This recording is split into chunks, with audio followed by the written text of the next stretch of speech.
trying to get people with different opinions to agree, and it was really hard, and it resulted in a lot of reworks and a lot of pushback timelines, and we just don't have that problem anymore. It just doesn't happen. Everybody was in complete alignment, felt very confident about the direction, and we were able to move forward with 0 reworks. Today, I'm here with Joseph Fioramonti, the founder and creative director at Dark Square, and also the CEO of Constellations. Thank you for joining me today. Thanks for having me. Always good to see you. Good to see you. I'm really excited to dive into the rebrand that Dark Square did for the construction software company InEight. You bring a unique perspective to this conversation, not only as the creative lead behind InEight's rebrand, but also as the creator of the platform that helped guide and validate the process, Constellations. Today, we'll explore how you and your team approached this complex rebranding effort, how you worked with InEight to align a large group of stakeholders, and how Constellations played a critical role in shaping the creative direction through audience perception insights. Great. I'm looking forward to the conversation. From your perspective, what led to the decision to refresh the InEight brand?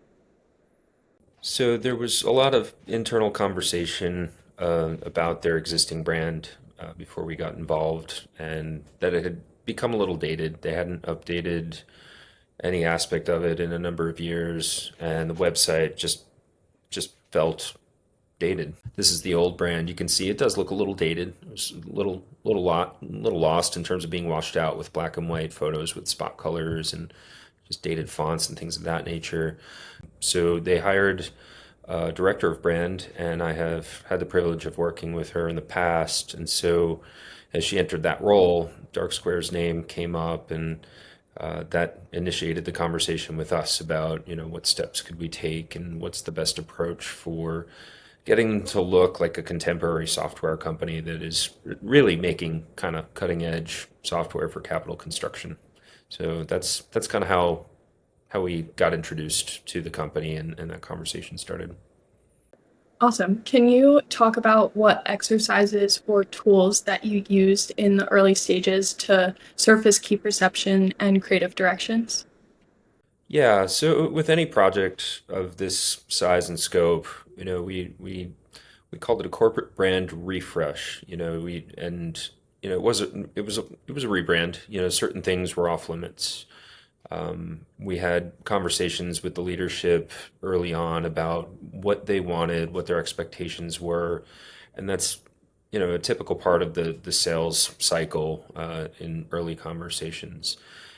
We did work with them on a campaign prior to the rebrand, and so they had some experience with our process, but not quite to the level of what a rebrand involves. And so, we did our typical discovery. We kind of settled on a scope, and then as we entered the process, at Dark Square, we have a really systemized process for start to finish, everything from initial discovery right through quality control and kind of go live monitoring after everything is out there in the world. And so, that process starts with identifying who stakeholders are. And we typically say, if anybody can say no, if they have veto power over any decision, they really need to be involved from step one. And that's kind of a deal breaker for me, having done this for close to 20 years now. We just know, like, people will say they don't have an opinion, they trust us, and then when it comes to decision making time and finalizing and getting approval, very often people have a lot to say, and so we want them there with us throughout the entire process. So we identified those stakeholders by working with the marketing team, and then we start with a document where we ask all of the stakeholders to answer 21 questions, kind of like the old kids game. And so these are not design questions. These are business questions. We need an education at Dark Square on who the customer is, what's important to the customer, what do buying cycles look like, what's repeat business look like. We need to understand all these dynamics. Partner companies, employee base is a really important part to a rebrand, in my opinion. It's just about company morale as it is about acquiring new clients. And so we went through that 21 question process, and in a B2B setting, and on this particular project, I think there were it was either 20 or 22 stakeholders. So a fair amount of people who had to be heard, at the review level. And we gave them that document, and it was typical. Some people are excited about it. They go through it, and give really rich answers, and it's very, very helpful. Other people kind of drag their feet and they're reluctant about it, and they don't want to spend the time. It does take an hour or two to do it right for each one of those stakeholders, but we got to arrange it feedback, and then we take that feedback. And we used to have research teams who would go through and kind of organize all the points of alignment, all the points of disagreement throughout that document. Now with AI, we're able to do that really, really quickly, which is great. So what used to take weeks now takes hours, literally. And so we generate that report. I think the one we did for InEight was about 60 pages long, if I remember correctly. And so we take that and then we organize it into a discovery review with the team, right? With the InEight team. And so part of that is that we will take that information, we will bring it to Dark Square's creative team, and we will create constellations. We will create these audience perception maps that we will then test, and that's part of the discovery review. And so there were internal meetings, smaller meetings with the marketing team after that report was generated, report was circulated, and we worked closely with the marketing team to put together those audience perception maps. And in this particular case, I think we did four. And we felt that because it's a expensive software, there's very few people authorized to make a purchase, that it made more sense in this particular case to send those APMs to the company, to InEight's staff.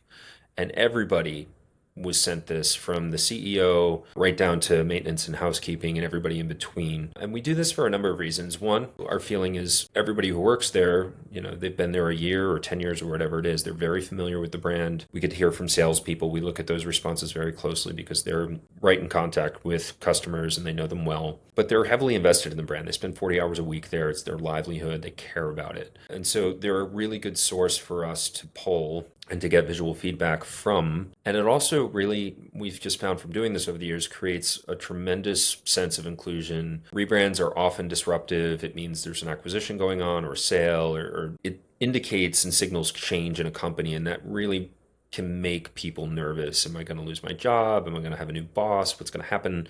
And we have just found that by asking everybody to participate in this really quick little exercise, that it, more often than not, it reduces those anxieties and creates a sense of excitement and also a feeling of, I get to participate in this. And so we ran the test. We sent it to the entire company. Not everybody participated. It was somewhere between 300 and 500 responses.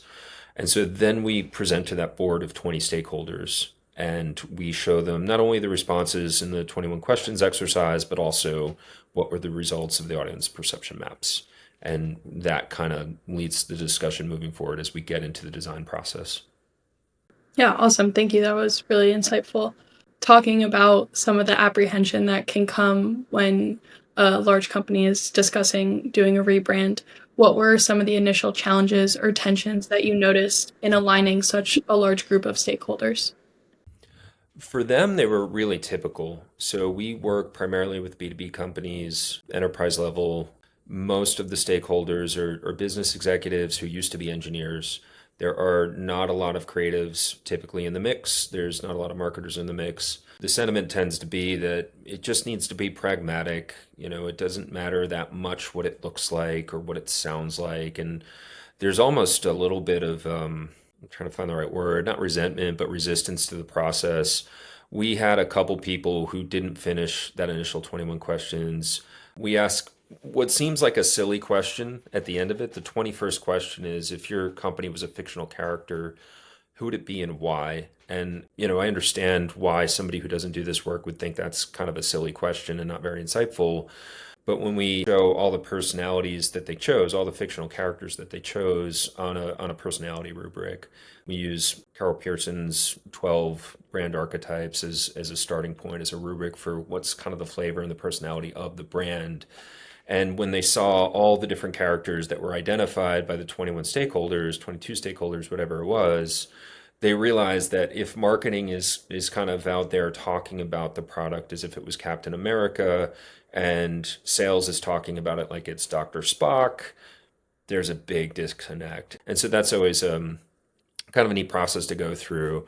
But that's the typical resistance that we face is there's a lot of people who don't have the time. They say they don't have the time to be involved. They don't have the interest. They don't see the value until it's time for approvals. We know that if we did not go through these exercises with the team, there would be all kinds of conflict and disagreement later, and it would all be based in personal opinion about do we like the work or not, and not about is it going to really solve our business's problems. That's really awesome that you were able to see that shift after showing them the results of like why you ask these questions and why you go through this specific process and why it's important. Yeah, it happens often for us because we are working in a place that's a little bit more just not focused on the creative. And so we get a lot of resistance, but our process really works well. And when they get to see it, they very often kind of come around, and that's always kind of fun to watch happen. Yeah, definitely. Shifting to talk a little bit more focused on constellations, how did constellations or creating those constellations contribute to the discovery process from your point of view as the creative partner? Did it help visualize or clarify directions that were hard for people to articulate in words? Yeah, it does so many things, and every time we use it, it's a surprise. It probably makes sense to share what we did and kind of talk about how it set the course for the rebrand and kind of some of the challenges that it eliminated before we even got into it. So let me share my screen here. So this is kind of the end of a longer presentation. There's a lot of market research. There's the 21 questions, kind of summary slides, competitive analysis, and all the backdrop, all the things that we are trying to connect the dots for on a business sense, so that we know, when we get into the visual and into the messaging, um, what pain points we're trying to solve, what dots we're trying to connect. And that's all kind of the preamble for the boards that you see. So we did four in this particular case, and these were the results. And so this is an earlier version of the tool. It didn't have the sorter and things. There were some manual processes that we had to do back then that now the software does automatically, which are really nice. And we always like to show our work. So I brought them through where the positive clusters were, where the negative clusters were. We kind of parsed those out so they can see it in the heat maps. And so we did that for all four of these. And when we get here, we look at the collection of positive swatches next to the collection of negative swatches.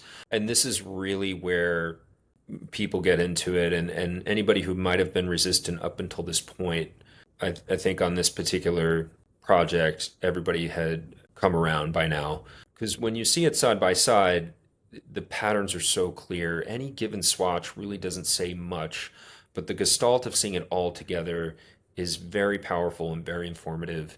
Were there any creative decisions that were initially favored but didn't perform well in testing?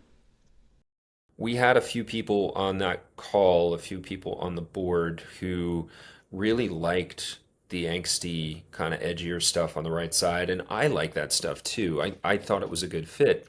And that's always an exciting part of the process too, is I'm a designer. I have a very good aesthetic sense. I'm smart enough to understand these complicated software tools, at least enough to do work around them and help communicate about them. But this is such a deeply personal and an emotional connection when you're talking about a brand that people work at 40 hours a week. They're for years sometimes. And I'm giving it my best guess, whereas with Constellations, it's no longer a guess. And my guess would have been wrong, or at least not optimal.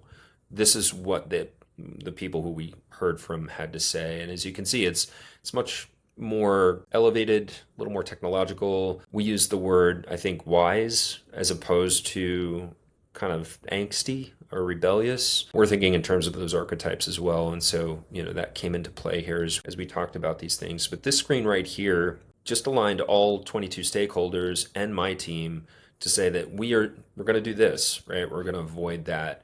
What kind of insights did you draw from those audience perception maps that influenced your creative decisions? As we got into the work, we saw kind of two themes within the positive boards. And so we presented this slide and we talked about where they fall in terms of the competition, in terms of archetypal profiles of the competition in their own company. And we, as a group, the stakeholders included, decided this was right. We're going to pursue these two. These were going to be the two directions that Dark Square went back to the drawing board with and started to flesh out some concepts.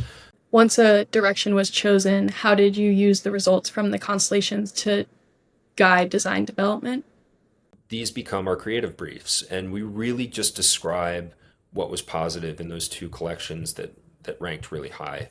And so the first one was kind of a control and authority theme, lots of just heavy materials like concrete and asphalt, really wide, blocky type, and that would be important to the final design decisions that were made. Just these treatments with numbers behind heavier set type. And then the other one was more on the software side. So it is construction software, and it has this nice dynamic or duality between the construction side of what they do and then the techie side of what they do. And so we really wanted to explore both of those. So this one more on the wisdom side or counsel, themes of trust and reliability, clarity and understanding. And it's all really technological, but it's also very kind of enlightened. And so everybody was in complete agreement at this stage of the process. And the exciting part was we went in, we did those two directions, and we presented those to the same 22 people. And at the end of that presentation, they just discussed them and they settled on which one was best for them. There was no rework. There was no, let's try something different entirely. There were no conflicts that one person likes this direction, but there's somebody else who maybe is a higher rank that liked that decision. Everybody was in complete alignment, felt very confident about the direction, and we were able to move forward with 0 reworks. That's really awesome that everybody was able to come into alignment and agree that that was the direction you were going to go into because it just proved to work. Yeah, it's completely changed our approach, this tool. We've been using it probably about 6-7 years now. And I just remember the way it used to go before involved so much back and forth, so much just trying to get people with different opinions to agree, and it was really hard, and it resulted in a lot of reworks and a lot of pushback timelines, and we just don't have that problem anymore. It just doesn't happen. In your view, what impact has the rebrand had for InEight, and how do you think the tools like the 21 questions and Constellations contributed to that impact? Yeah, so I always say rebrands are measured in months and years, not in days and weeks, the way an ad campaign or something like that is. So there's always so many moving parts, market trends, political climates. Like there's a lot of things going on. But the stuff that comes back to me that's a little harder to qualify is things people have said internally that have gotten back to me, like they have never felt prouder to go into a sales situation or in a board meeting or a conference or something, that they just looked professional and it felt right, and they haven't had that experience before. That was really rewarding to hear. And how do you measure morale? I don't know. That maybe will be my next invention, is how do you measure morale? There's lots of tools that do that already that are really good, but it is an abstract one. It's a little harder to quantify, but to get those kinds of reports that people are really excited about it and proud to work for the company, they feel like that it looks really good, is rewarding. We continue to work with InEight, and I serve as their fractional creative director. And so that's been a fun process for me too. Normally it's, you do the brand and you hand it off and you kind of watch it grow without you. And I've gotten to participate ever since then to continue to shape it and develop it and adapt to changes in the market and into the landscape, and also just develop, like take that thing that we built that was so good and make it even better.